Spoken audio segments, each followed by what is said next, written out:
Countess, I believe I have the exact location of the mummy. However, the vampire is posing a much more difficult problem, Professor Moriarty said.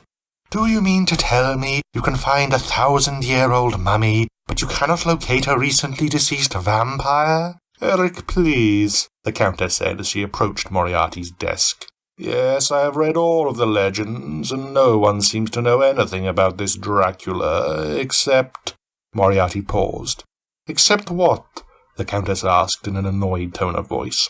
He is the most vicious being ever to walk the earth. Are you truly sure you want to continue looking for such a creature? Moriarty asked, looking up from his papers. You have no idea.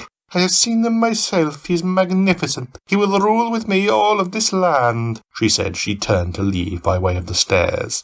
Any word on the thief from the Americas? Moriarty asked as he watched the Countess walk away. No, but I am sure I will hear something soon. After all, he is the best, she finished as he began climbing the dungeon steps.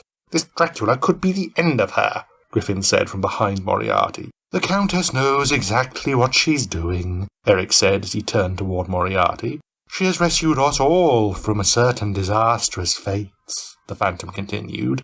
Yes, but I have been digging on this Dracula, and everything I have found leads to death and destruction. He is like a plague. If we do find his remains and figure out how to resurrect him, he will surely destroy us all and claim everything for himself, Moriarty said, leaning back in his chair. What of this Hessian warrior? Griffin asked. Well, he is different altogether. He can be controlled easily just by owning his head, Moriarty answered.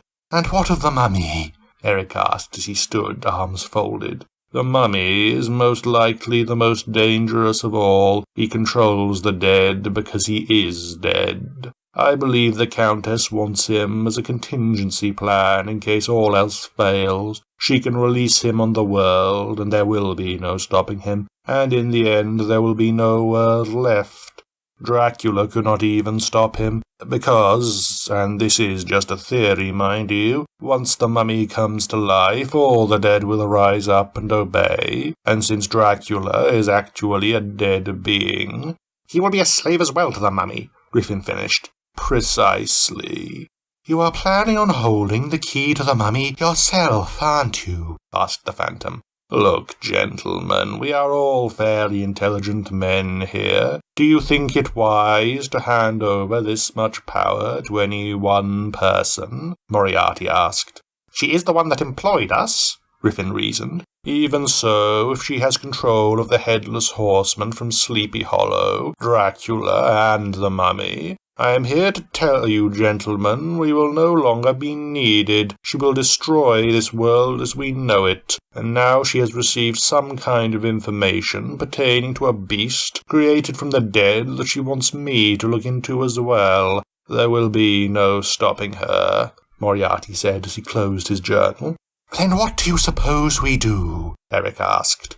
One thing at a time. She will have the Hessian's head soon. I looked into this Arsène Lupin. He is very good at his craft, as she says, Moriarty said. So are you not going to reveal to her the location of Dracula? Griffin asked. I will, in good time, but for now we need to try and reason with her, because believe me, if she gets all that she wants, we will all perish, Moriarty said.